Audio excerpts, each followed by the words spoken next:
Alright, what's up everyone? This is Ryan here and you are watching episode 23 of my live stream Q&A. I do apologize for being a couple minutes late and for being all discombobulated. I'll show you what I was working on before, which made me totally get distracted. And the reason I'm late actually is I had what I would call a Canadian emergency, which is I lost my favorite toque. So I spent a couple minutes looking for that and I didn't find it. So unfortunately I've kind of got bedhead going on here, but I don't think that's why most of you people watch this. So let's get started with some Q&A. There's actually no theme for today. I'm not given any specific lesson. I'll talk about a couple stuff, but mostly today it's just going to be lots of Q&A.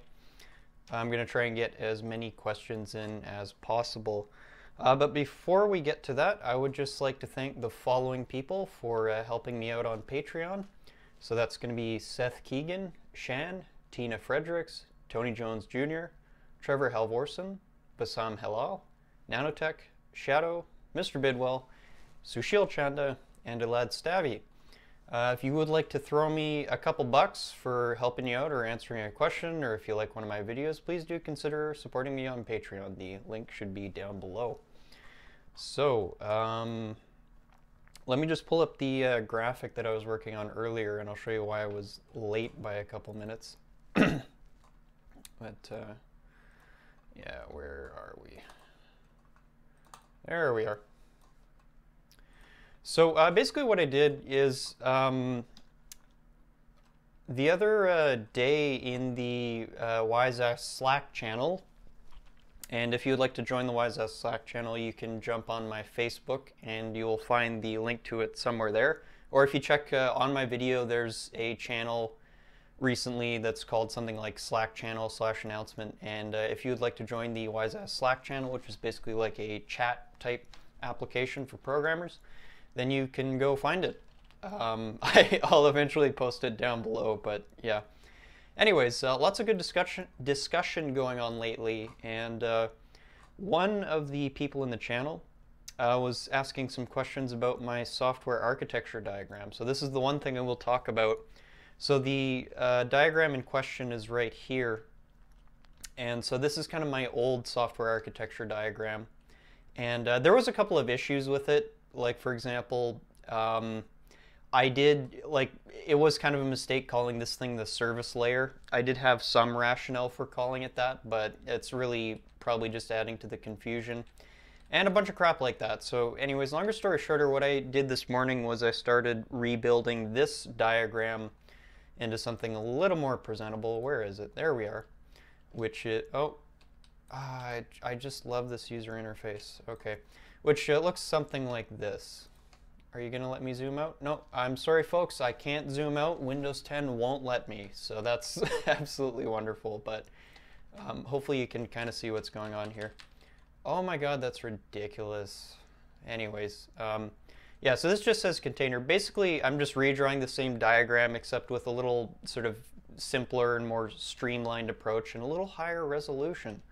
But yeah, so that's what I was working on today. It'll be done soon, but this is basically a diagram of the software architecture style that I like to follow, which is basically what I would call a clean architecture with Model View Presenter as the front end, or I guess View Presenter if you want to get really technical. And of course we've got use cases or interactors in the middle. I neglected to call this domain layer. The fellow who did talk about, basically there was some discussion in the Slack channel just about naming different things and definitions and stuff like that. And there is another name you can use for this layer, which is the domain layer. And while I was very happy to hear some input from this fellow, I'm sorry, I forget his name at the moment, about the word domain, I still don't like calling this layer domain, but maybe I'll get convinced eventually. And then of course down here we've got like the data and the model and all that kind of stuff. But as you can see, it's not quite finished. So anyways, yeah, that's basically my rambling. That's what sort of took so long. That's why I was late for a couple minutes. And that's probably enough babbling to get started.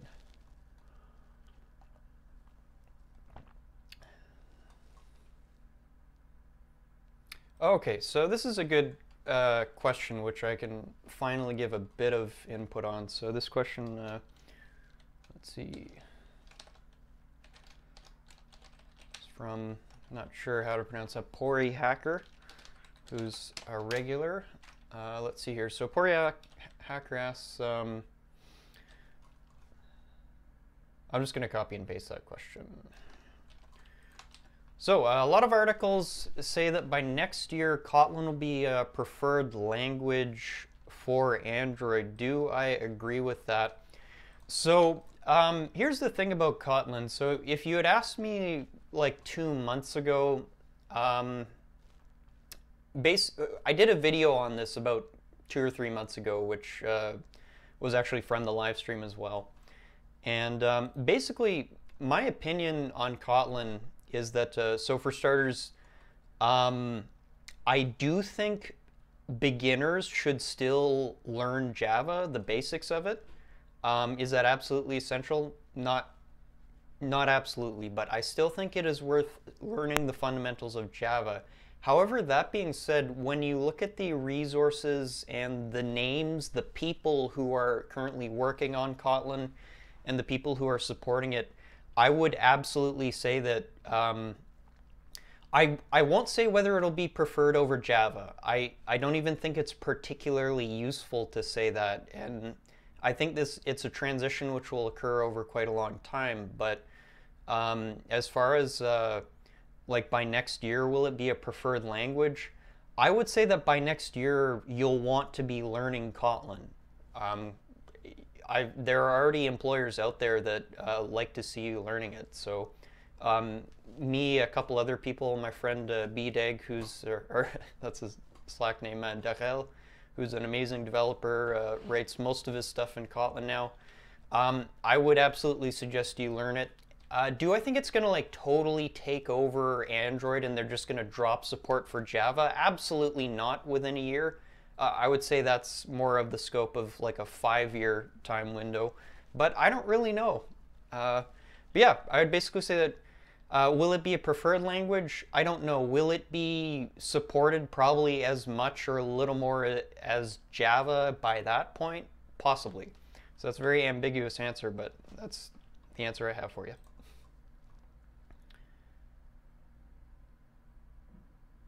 Oh, I can take you through it. Unfortunately, I can't read your name because I can't read Cyrillic. So that's kind of a good question. Let me just look. All right, so I wish I could read your name in Cyrillic. I know that you're repeating 2 names, but yeah, I'm just going to copy it. I'm not even sure if it'll paste properly, but so if you could... anyone who can read Cyrillic, anyone could explain to me what that name means, but I will get to your question, but first I have a quick question by another person, so let's see here. I need to learn how to read Cyrillic, because I don't think it'll be especially difficult. So this is by Ryan. I like your name. Ryan asks, no, this is not me, this is a person in the chat. Ryan asks, okay, so... he says first, I'm a poor high school student. Do you think it's okay if I download Uncle Bob videos and books and pay back later if I get a job? All right. So this is just, again, kind of a quick one that's not super related to programming, but we'll get into a more technical one next question. So basically, here's the thing about this. So obviously, I can't speak for Uncle Bob. I don't know what his policy is. I will say 2 things. So number one, and obviously I don't speak for Uncle Bob. For my stuff, for my content, in that scenario, I would not have a problem if you downloaded my crap. Like, I'll be releasing an ebook by the end of the month. I don't have an exact date, unfortunately, because of some hangups, but I'll be releasing an ebook, and it's going to be quite affordable, but I'm well aware that there's going to be a certain amount of people pirating it, and that doesn't especially bother me. Like, yeah, it is. The thing that I don't like about piracy is that at the end of the day, it is pretty disgusting to download, to learn and to use and to sort of leverage a product which someone might have put hundreds or even thousands of hours into creating. So yeah, that is a shitty thing to do. However, if you do go back and pay later, as you mentioned, to me, I don't see why that's too big of an issue. But that's just kind of my personal opinion on it. So, for example, like if someone downloaded illegally my ebook when it's out or something like that, and they pay me back later, I have no issues with that whatsoever. So that's kind of my stance on that. Do I think it's okay if you're a poor high school student, and I totally get that. Programming books are friggin' expensive, and that's absolutely amazing that you already know about who Uncle Bob is and you're in high school. Like, good job. But basically, I have not done that with Uncle Bob's books, and I am in a position now where I can actually afford to buy these things. Not very often, but in this case, I don't download people's shit anymore. I don't personally. However, when I was younger in high school, I absolutely did. Like, I totally downloaded this learning course called Accelerated Learning by this guy named Brian Tracy, and it was one of the best learning courses I've ever taken, and it really helped me. But I absolutely eventually went and bought the friggin' thing. So yeah, that's basically my opinion there. So let's get into a more programming-oriented question. But yeah, just for the record and for legal purposes, I am not advising you to illegally download Uncle Bob's content. I think he should be paid, and I'm just giving a random opinion on that. Okay, so I've got a question from... oh, okay, Ilya. Okay, good. Ilya, thank you. I don't know. Привет. Maybe, I'm not even sure if you're Russian, but... So Ilya asks, hopefully I'm pronouncing that somewhat properly. And I can totally friggin' do this. It's a great question.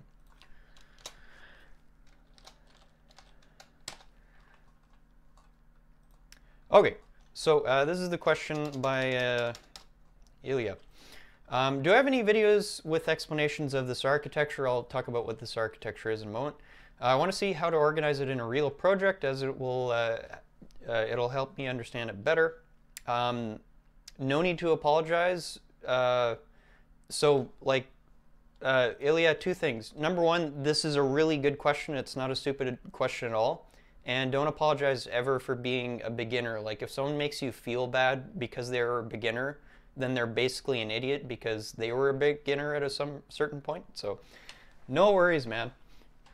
Okay, so let's go into Pos Trainer. All right, so this repository is available down below. It's open source. It's basically a glorified alarm clock app, and it was built roughly to the specification of the diagram that I showed you earlier. So I'm going to pull that diagram up again. Let's see, just making sure the stream's not lagging at all.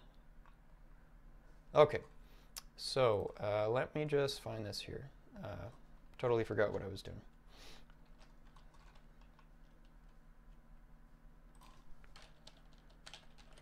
Should probably just, oh yeah, Windows 10. Don't get me wrong, I like Windows 10, but there are little quirks about it, little things that just really irk me, especially when I'm in a frosty mood like today. So, where's the thing? There's the thing. All right, so the architecture that Ilya was talking about is here. Now, I do apologize, the user interface is bloody obnoxious, so this is going to be a little bit difficult to do. So I'll just run over it again really quickly. So basically what's going on here is we've got, so for those beginners out there, there's basically, the way I think of this, and this is a little bit my own personal style, because not everyone does it this way, but the way I build my Android apps is I think of So first we have the application, which is a container, and that is sort of a technical term, a container of the, I would say, the runtime of the application. I don't know, I'm not good with those annoying words, but so the application is the highest level container, and then within it I treat activities as basically sub-containers for each feature. I will explain what those words mean when we get back to the code.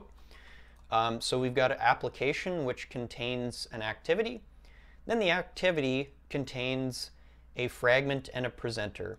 So basically what this diagram is, or this architecture, is it's essentially a diagram of a single feature, more or less, of Android application. So this will be directly analogous to the code I show you in a moment. Of course, for the view and presentation, so if you want some terms to look up, this is basically clean architecture, or at least inspired by it. And then you'll see like the presentation layer, the interactors, and the, I think it's usually called the data layer, but I don't really care. It should be called the data layer model, honestly. Anyways, so this basically handles user interface stuff up here. So the fragment draws things and passes input to the presenter. The presenter tells the fragment what to do with very fine-grained control. One little random tangent. One of my regular viewers was asking about testing fragments or testing the user interface. I think she was testing a fragment state pager adapter and something like that. But anyways, the question was sort of like, how would you go about testing? I guess this wasn't exactly what the question is, but how do you like test views and test stuff like that? And my personal approach to it is to basically have the presenter tell the view, the fragment, what to do at like a very excessive level, so that I don't really need to test my view a whole lot, because the views, at the very least within my unit tests, I'm still covering which method is called in the view at the very least. So my implementations of those methods within the view isn't tested. But anyways, I'm totally rambling. But just a quick tip: Google Passive View by Martin Fowler, and that's a neat little pattern. Random tangent. Moving on to use cases. So use cases, I'll just talk about what they do in the actual code because it's just a little vague, but those are basically things that the app should do. We'll talk about that in a minute. That's the middle layer. And then down here, I didn't get as far as drawing the arrows. I stopped working on this thing at like 8:55. So anyways, down here we have the data and model layer. So this will of course contain like a repository. So we're thinking a database. So usually what will happen with a lot of apps, you want both a local and a remote database. And I wish I could get rid of that, but I just can't. Stupid thing. Anyways, so you'll have both a local and a remote database. So the remote database is usually something you would use either retrofit or volley, or as I've just learned today this morning from my friend Chetan, there's another REST library, REST/HTTP library, and I already forgot the name, but it's called like Fast Android or something like that. But anyways, so you've got basically your REST API here, and then you'll have a local database. So I'm thinking Room, Realm, SQLite kind of stuff. And then also system services. So I'll show you what all of this looks like in the actual code. The last thing I'll talk about is the DI framework. So this stands for dependency injection. And in a nutshell, I basically treat my dependency injection framework and that stuff as a separate layer of my architecture. And the responsibility of this layer is building the components necessary for the other layers. So building the stuff necessary for the fragment, the presenter, and then the model/data layer. So that's just an overview of the sort of general thing here. So how does this actually look in code, which was your question, Ilya? Let's go to Pause Trainer. and let's have a look. So the first thing I'll bring your attention to, and unfortunately I still haven't figured out if I can actually zoom in on this side panel window. I don't think I can. But let me just review, what was the question again really quickly? So how to organize it in a real project. So basically how it works is if I open up the Java package of Pos Trainer, you're going to see a couple different things. So you're going to see two different sort of approaches to structuring an application. So number one is package by layer, and number two is package by feature. What does that mean? So you'll see that for entire sort of, I will say, global layers of your application architecture. So for example, data, which corresponds to this, that's going to have its own layer, which is right here. And the data layer is going to contain system services, databases stuff, database stuff, network stuff, all that kind of crap, as you can see. In this particular application, we have both a database and some system services. We can maybe look at that in a bit, but I want to keep this fairly broad. There's a layer for use cases. Well, I can kind of talk about those in a minute. Actually, I won't. I'll just explain how I organize the thing, and if you're more curious about clean architecture, I'll go into finer detail. Otherwise, I'll talk for like literally 30 minutes on this. So we've got package by layer. So we've got data, dependency injection, and use case, and that corresponds to these layers. So data, dependency injection, use cases. For the view and presentation for this stuff, this is feature level stuff. So for each feature of my application, and when I say feature for Pos Trainer, let me just pull the app up really quickly. I want you to kind of think of like each screen of the application as being a particular feature. So in this case, we have a feature which just displays a list of alarms. I can click on an alarm, and then we have another feature to edit those alarms. And then I have another feature to receive alarms. So those are the features of the application. And what that corresponds to in the code is, so alarm list is the first thing I showed you, the first feature. Alarm detail is the detailed view, the one that allows you to edit. And then we have alarm receiver. And so these are, package by feature, or basically that's how I describe that. So hopefully what I've kind of done is I've demonstrated to you how you can go sort of indirectly, very close to directly from a software architecture style or diagram, and how that translates into the package structure and general structure of an Android application. And you can do other things, like you can even, excuse me, you can even separate these different things into their own modules within Gradle and Android Studio. So that's just kind of a random little hint, but I'm working on an app which does that next. So I think I've pretty much explained that. How to organize it in a real project. I think I'm going to leave that question there because I've basically explained to you how I organize my architecture into the project. And if you want to know more about any particular part of the architecture, I'll go into it. But for now, I think that's adequate. And yeah, that's basically how that architecture works. So I'm just going to run a quick commercial break. If you haven't done so yet, you could do me a favor by hitting the like button down below and consider turning off your ad blocker temporarily.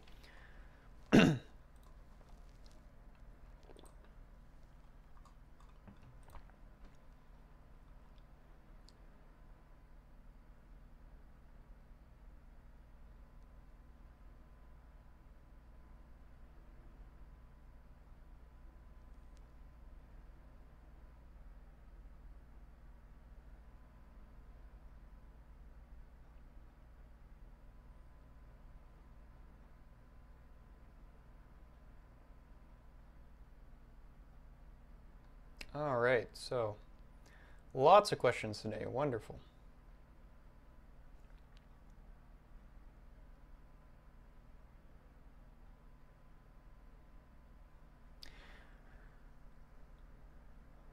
Okay, I could maybe I'll go into that. So just I won't do. This is just a suggestion from people, but I've got two people who have asked me to do a video on GitHub. I've taken note of that because I totally understand where you're coming from. Because GitHub is something which is I don't know how to word it, but it's very. Until you make it visual, it's kind of hard to get used to using it. So I'll certainly consider doing that. I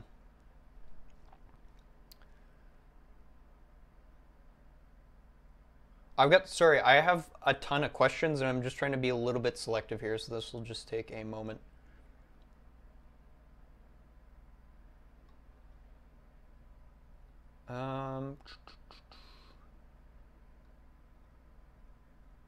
Holy crap. I almost have too many.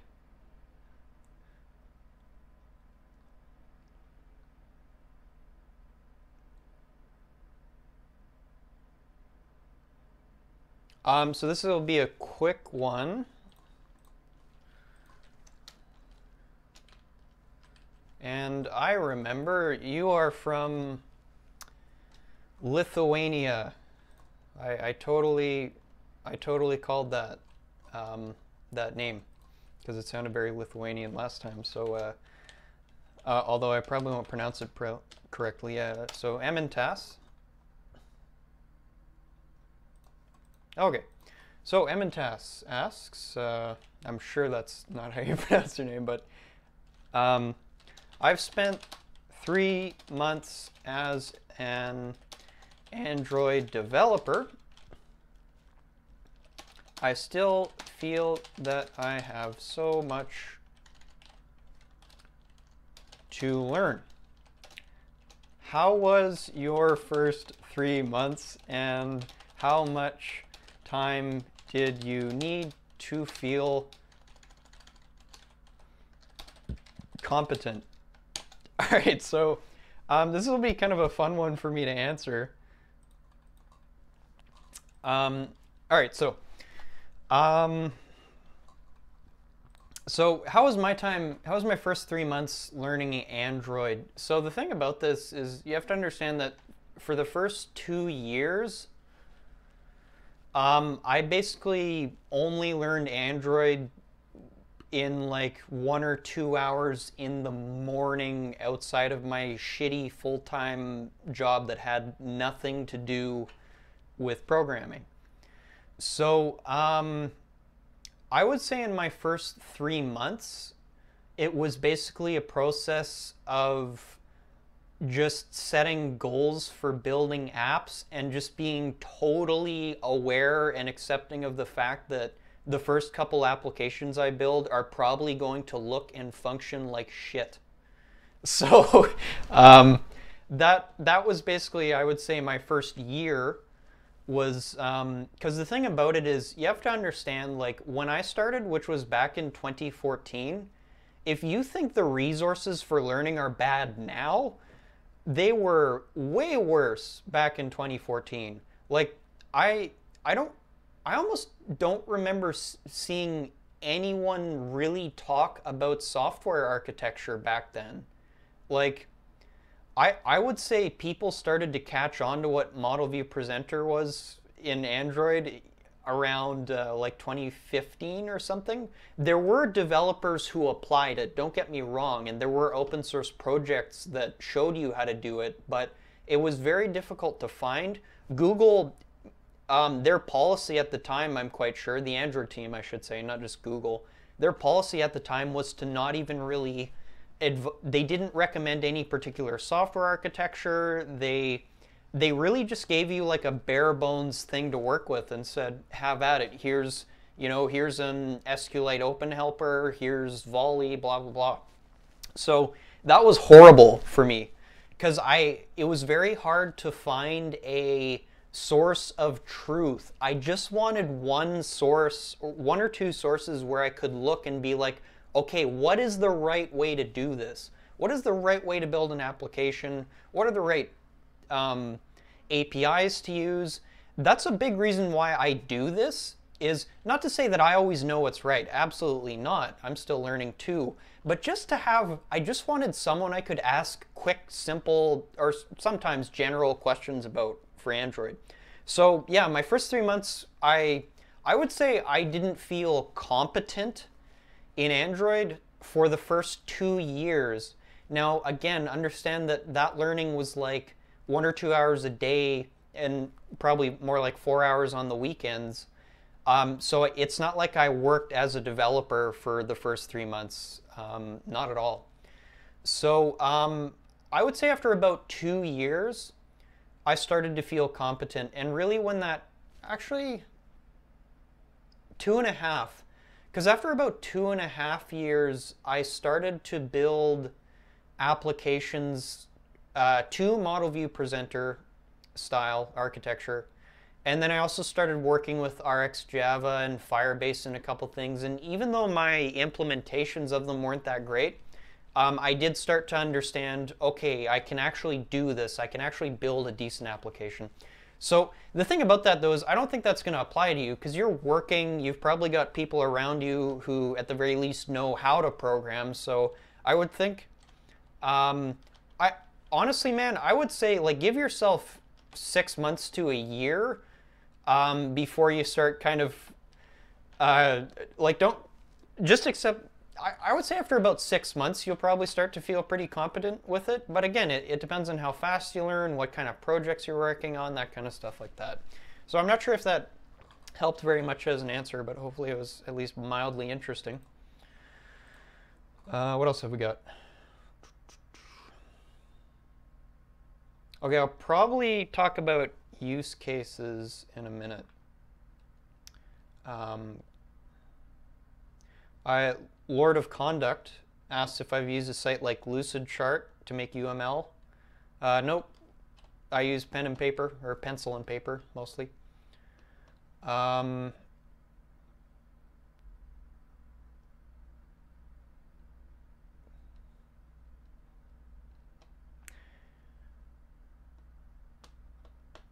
Okay.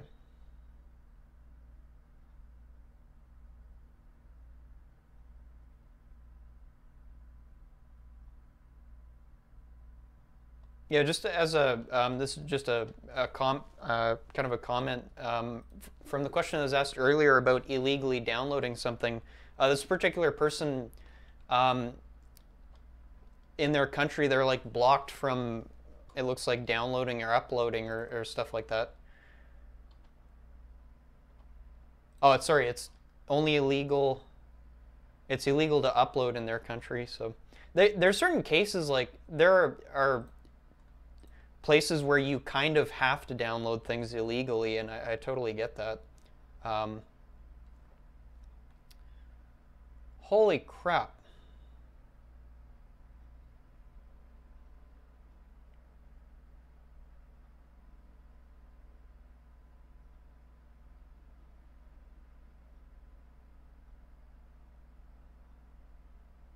Interesting.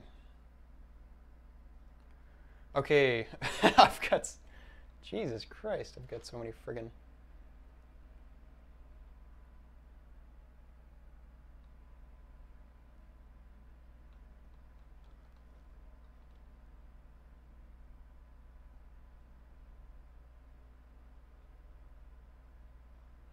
So Mr. Bidwell asked how to join the Slack group. If you look on my YouTube channel, there's a video recently called something announcement Slack channel, and you can find the link there. Okay, let's talk about interactors, and then I think I'll get into use cases, and probably by that point we'll be an hour in. So there's a question to do with my architecture diagram, and I've already lost it. Where the holy crap.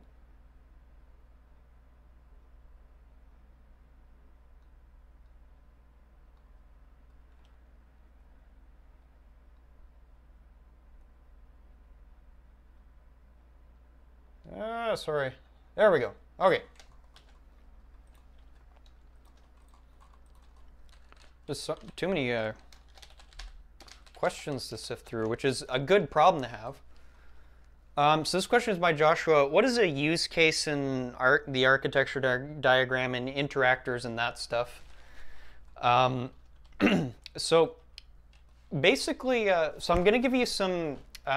First, I'll say, if you basically what you're asking is like you're asking how to do one part of what I would call clean architecture. So I'm going to give you some names or things you can look up. So what you're going to want to do, I would suggest, is look up on YouTube or Google clean architecture. Uncle Bob, I'll say Robert. You've probably heard me say that quite a bit. Robert Uncle Bob Martin. He does. Oh yeah, someone's phoning me. That's great timing. Shut up, phone. So Uncle Bob. Sorry, that totally distracted me. So Uncle Bob does lots of content on clean architecture, and he's an amazing developer. Martin Fowler also does lots of content on clean architecture. So what is clean architecture? So what I would say, I'm not sure if I really have a good... We'll go back to the software architecture diagram here. So actually, no, let's go to Pos Trainer. Let's go to the code. That's a better idea. So let's just start with use cases. So what do I think of as a use case, and why is that relevant? So if we go into, if I go into this use cases package, you're going to find these things called like cancel alarm, delete alarm, get alarm list, set alarm, start alarm, blah, blah, blah. So we've got kind of just a simple name like an action, something our app does. So basically what these use cases are they are different things. My general definition, if I can remember it off the top of my head, and this is my definition. And what I mean by that is there are other interpretations, but the way I think of a use case is a series of steps toward a particular goal. So if I were to write out a use case, what could I do?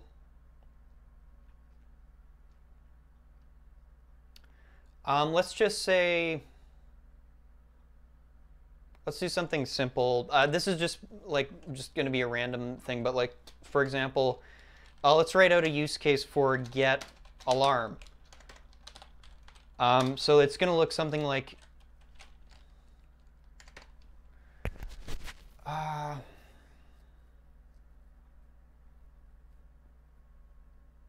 let's do set alarm. That'll make more sense. So for set alarm, what do we need to do to set an alarm in an application? So the thing is, when I'm writing these use cases out, I write them at different perspectives, and this will be something this is something I go into in detail in my ebook, because there's different perspectives you can look at your code and architecture which help. So at the highest level, a use case is something like this. So for example, I've got a use case. I'm thinking, okay, I want to set an alarm, and that process will look something like user clicks toggle alarm button. This is not exactly, but I'm just doing this on the fly, so you'll have to bear with me. So user clicks toggle alarm button, view forwards click to presenter 3. Oh, that was a good voice crack. View forwards click to presenter. So, and then that would go presenter. What do I do first? Presenter tells system service to toggle alarm. 4. Presenter, I'm gonna have to do this quickly. This is kind of a dumb example just because it would take a long time to write it out properly, but oh well. Presenter tells database to update or presenter updates database. And that's basically, and then we'll say for the last one, presenter tells view to update UI. So at the highest level, what I think of a use case is essentially you're like listing out a systematic series of steps toward a single outcome. So in this case, the outcome is set alarm. How does that kind of translate into code? So if we go back to POS Trainer, and unfortunately this is something I'm going to be working on. But if I go back, let's go to alarm list. I'm going to open up the fragment, the presenter, and we're going to do set alarm, and we're also going to need, let's see, update. Yeah, update or create alarm. And so the main thing I want you to think about is what I'm about to show you directly correlates to what's going on here. So again, we've got like our fragment and our presenter. So I've got those two open. We've got a use case, two use cases which are open, and we'll see these use cases talk to both a repository and a system service. Now, the thing that I need to change here is that actually what I think needs to happen is these two use cases need to be put together. But let's not talk about that yet. So basically, I want you to just imagine someone clicks the toggle alarm button on POS Trainer. And that literally just looks like this little toggle button. Let's see if I can push it. There. All right, and then it said alarm activated. So what exactly happened there? So that was the start of the use case. User clicks the toggle alarm button. So that input is going to pop up here. So it's going to start in on create view. Which one was it? Toggle? No, it's actually going to be in the Recyclerview. So the Recyclerview is going to say, hey, someone clicked the state of the alarm, and then it's going to mention, yeah, it's just going to pass to the presenter, hey, someone clicked the alarm. See, on alarm toggled. That's going to jump into the presenter, and the presenter basically makes decisions and talks to other layers, talks to the use cases. It's going to jump here on alarm toggled, and it's going to know whether the alarm in the view, the state of the alarm within the view is active, and then it's also going to give the alarm object which the view contains. Anyways, longer story shorter, so it's going to do some little check. We don't really care about that, but it's going to call a use case next. And this use case in this, I think I messed up the order in this thing. It's actually, this is the problem with this example is it's a little bit complicated, but so the presenter is first going to update the database. There's some reason why that's preferable to,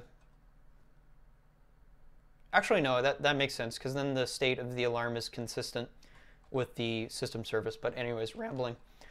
So our presenter is going to call a use case. So it's going to like jump down and go, hey, use case, do some things. And in this case, what the use case is going to do, that's a lot of cases, is it's going to, if I open up this particular use case, it's just going to tell the database, which is called alarm source. So essentially, think of this as like an arrow going down to this repository. That's exactly how I think of dependencies for anyone curious. That's how it works in software architecture. But it's going to tell this alarm source, hey, write this alarm to the database. I won't show you alarm source. It's just a realm database. It's going to do that. And then this thing, now this is a little bit of RxJava magic, but it's going to return a completable. So I will actually show you the alarm database just because it'll make a little more sense here. So within the alarm database, when we call update alarm, it's going to return either, it's in RxJava, it's going to emit either on complete or on error. So it's just going to say, hey, just forget the RxJava crap. The database is either going to say, hey, this thing wrote successfully or there was an error. So that's all that's going on. And then, so that's going to kind of get passed back and returned to the presenter. So where that whole process kind of returns is to this anonymous callback here. And so it's either going to fire on complete or on error. And then based on what happens there, I'm either going to set an alarm or I'm going to cancel the alarm. Blah, blah, blah. I could probably refactor this. So sort of from the current view, it almost looks like this use case thing. These use cases are like just a way of delegating tasks to the data layer. I haven't actually finished my implementation of this, because what I would rather do is have one use case which will do all the decisions. Basically, I would like to move most of this code here, particularly like this kind of shit. I'd like to move that and a bunch of this logic into one use case, which will decide whether it needs to set an alarm, update, or create one. It'll make all those decisions within one single class. And then that'll be a unit testable class. I don't have that set up, so basically the presenter more or less handles that, but this stuff is covered by test cases, so it is covered that way. So yeah, hopefully I've kind of explained to you what use cases are. So it's like a middle layer which is focused on things that the application does, and the purpose of it is basically to make sure the model or the data layer doesn't have to make too many complicated decisions, and it means that the presenter can worry about handling the view and just asking particular use cases for whatever data it needs, and then that way the presenter's not worrying about what the database says. It's just worrying about, hey, did this use case work, did it not, that kind of stuff. And then so that's essentially what clean architecture is it's having this extra layer. It's more than that, but compared to like model view presenter, you've got an extra layer in there which is called use case.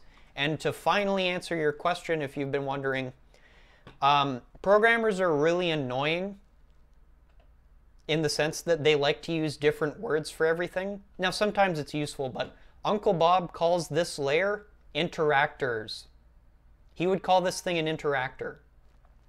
Robert Martin, I think, generally, or maybe I'm mixing names up, but other people, including me, I like to call this a use case layer, because I write this layer based on literally like verbal lists that I write. I'll literally write this kind of thing out when I need to figure out something complicated, and then I jump into a use case and start writing that. So, so yeah, that's basically, it's tough to explain. This is sort of advanced stuff, but that's roughly what a use case is. And hopefully that kind of answers your question. Let's see here. What else have we got?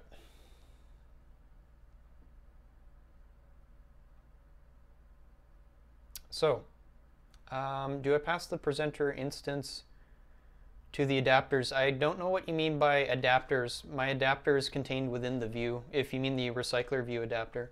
So then I don't need to pass anything around. It's really, I find it a lot easier.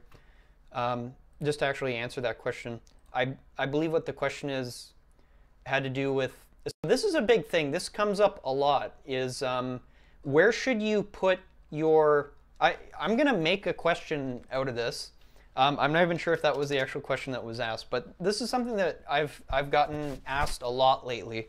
So where should, yeah, whatever. Where should you put view adapters in something like MVP? So this comes up a lot, and the basic idea here is when we're thinking of view, so I've been there before. I used to pull my adapters out into a separate class. So I'm speaking specifically in this case of a Recyclerview adapter. I'm not saying anything that is called adapter should be in the view. I'm not saying that at all. But in this particular case, the only adapter I really have in this project is the Recyclerview, so I'm assuming that's what you're talking about. But so originally I had a separate class, and I think I think at a certain point the documentation even almost looked to suggest that, which was unfortunate. But so the way I think of an adapter, in this case a Recyclerview adapter, is, yeah, it does get given a data set. So it's almost tempting to think of it as something other than a part of the view, but at the end of the day, what an adapter does, a Recyclerview adapter, is it observes a list of data, but its actual responsibilities are drawing the user interface. And what I mean by that is, if I go into a Recyclerview adapter, you're going to see methods like onCreateViewHolder. This is view creation, totally. And then it's also super convenient to attach listeners. Like, here's the thing. Here's why I like to put my Recyclerview adapters and stuff like that in the view. Within my presenters, that way my presenter just talks to a view, and my view just talks to a presenter. There's no third adapter object floating around in nebulous space. What happens is, when someone clicks an item of the Recyclerview, I just directly tell the presenter, because my Recyclerview adapter here, alarm list adapter, it's a nested class within the view. So that's basically like my opinion and approach to adapters, and why I've had this question asked quite a bit, like, do you pull it out into a separate class? Here's the problem with pulling it into a separate class. Because you need a layout inflator, you either need to pass that layout inflator in, or you need to pass context in. And I don't like passing things like that to sort of random classes, because that's a really good way to get memory leaks. I also found a lot of bizarre... It means that you've almost got like another sort of, depending on how you do it, I guess, copy of the list floating around as well. So it's just hard to manage the state of it, I would argue. Anyways, hopefully that kind of answers that question. So I kind of made a question up there, I guess, but where should you put view adapters in something like MVP? I would still put them in the view, even though on the surface they almost look like they're kind of a model thing or something like that. But at the end of the day, the way I've got them set up here, it just kind of observes a list, but it doesn't actually sort of maintain the tried and true, I don't know what the hell I'm trying to say, but I think you get what I'm trying to say here, hopefully. So I'm only going to do like one more question.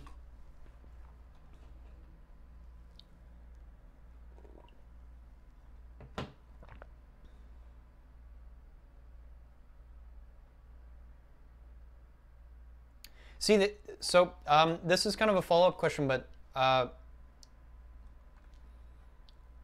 just going to call you UD. UD is asking, so if I did have it in another class, would I pass a... Okay, well, that's fine. Would you so if you had a Recyclerview adapter in another class, would you pass the presenter instance in the constructor? Or would you create an interface?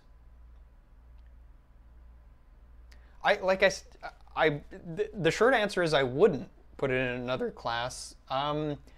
One way I've done it before was to have the adapter talk to the view through an interface, and then again the view talking to the presenter through an interface, and it basically just becomes interface hell. So that is one way I did it. As far as passing the presenter, I would say, like, the thing is, if you do that, you're probably going to want to use something like Android Lifecycle from architecture components, just to make sure that all of your different parts know when to stop. But yeah, I just overall wouldn't recommend pulling a Recyclerview adapter out of the view, but that's fine. Let's move on.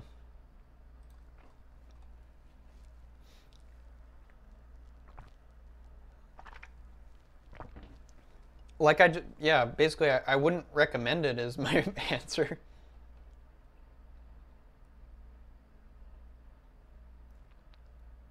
All right, let's do one more question.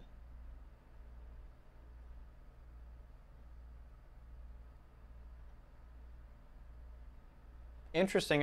Derel is asking if I design my architecture with full dependency on live data or if I abstract it. I haven't even really thought about abstracting live data, so if that's something you're doing, let me know in the Slack channel, because that would be an interesting. I'm trying to think of how you would even. Live data is interesting. Here's I'm just gonna babble for a minute and not actually answer a question, but and this might be somewhat useful to people listening. I won't say anything definitive, but I have some issues with RxJava, and I'm gonna be perfectly blunt about this because it's getting to the point with RxJava where, let me give you an example. So the first presentation on RxJava that I watched was by Jake Wharton, and it was an awesome presentation, and it helped me understand how to use RxJava 2. I believe it was called like Intro to RxJava by Jake Wharton. You can just Google it. And then there was a second sort of follow-up video that Jake did, and I believe it was called Controlling Application State with RxJava. It was something like that. It had the word state in it. And I was watching this video, and don't get me wrong, like, it looked amazing, and I kind of conceptually understood what Jake was talking about. It's just what the code ended up looking like was basically to manage your entire state through RxJava is you just have like, the thing I'm not really liking about RxJava is it basically turns into these enormous chains of operators and callbacks and observables and all this different stuff, and it just becomes entirely illegible.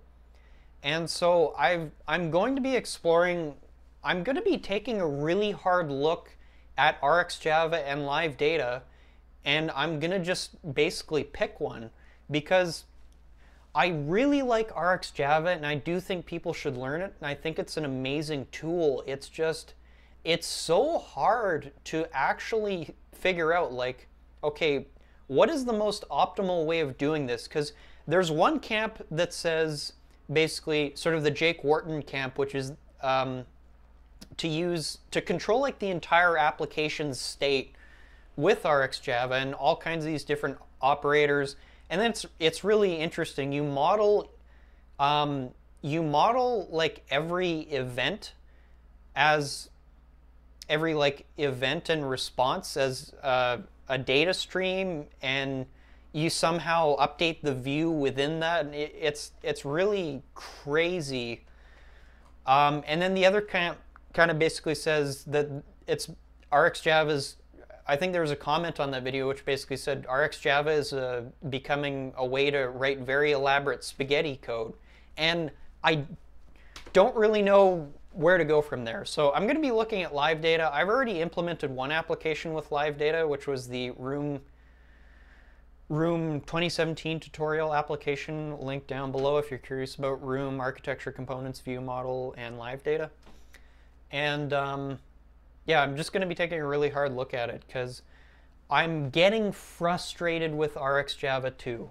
I just, like the way I have it, I'll show you how I do it in, like for example, within Pause Trainer, I've got a composite disposable object, and then I just add, basically each use case returns some kind of observable or flowable. If you're not familiar with RxJava, this isn't going to make any sense, but whatever. So I basically just return flowable, or completable in this case, from my use cases, and then I just handle the result in here. And this is not optimal. Like, there's different things I could probably. I remember Derel mentioning that I could offload this into the use case itself and different stuff like that. Subscribe on and whatnot. But what I've seen RxJava kind of turn into is just like this enormous series of operators. You know, you're modeling your entire thing, concat map, and what are some other things? You know, and it just cache. And I understand that like this is a super. Basically, what you're doing is you're condensing all of these really kind of boilerplate operations into these operators themselves. But again, in my personal, this is just my own personal kind of belief. But when you're writing code, to me, whether I'm assuming that people will read it or not, I like it to be pretty plainly legible. And that's kind of my big issue with RxJava 2 right now. But I don't have a very nuanced opinion on it, so I'm going to shut up at that point. I'm going to take a quick look. Do we have one last question?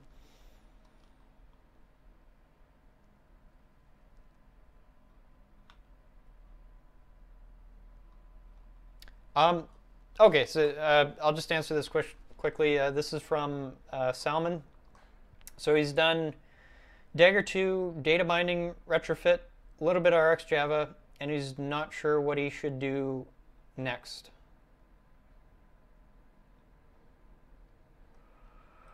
I'll copy this over.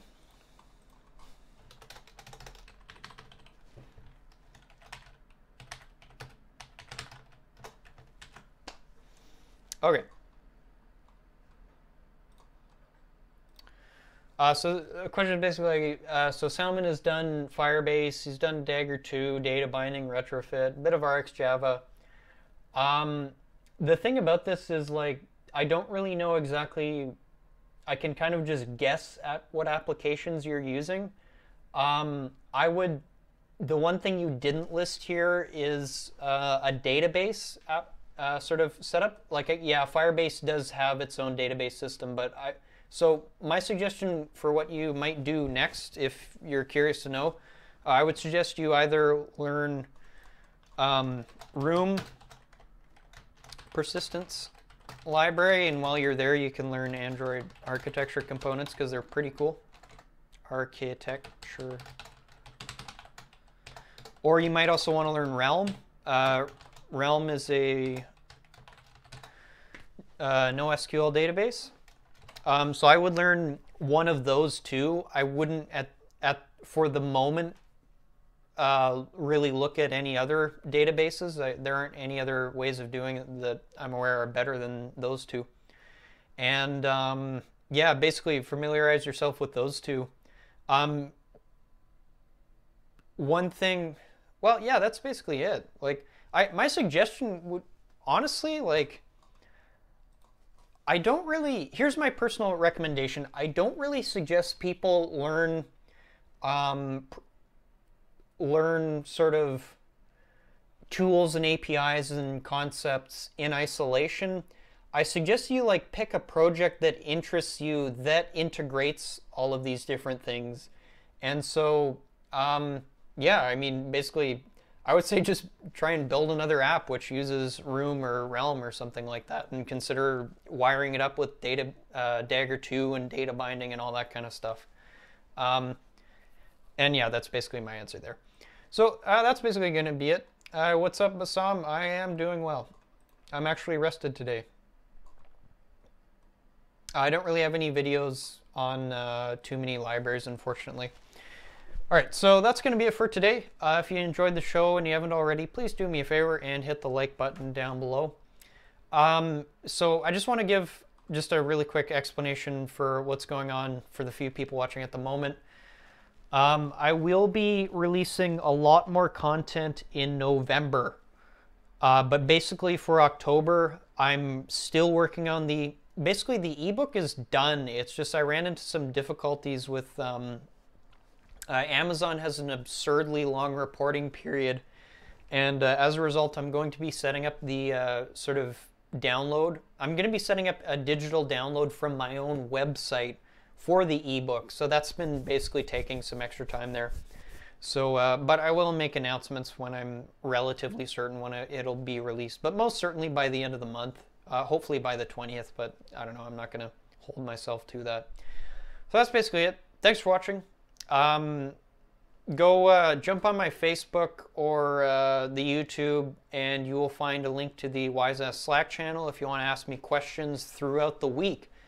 Just keep in mind that I'm really friggin' busy, and I don't always have time to answer questions, but sometimes I do. Peace out. Sorry, that was supposed to be a peace sign. I forget that in some countries different hand signs mean different things, but yeah, have a good one.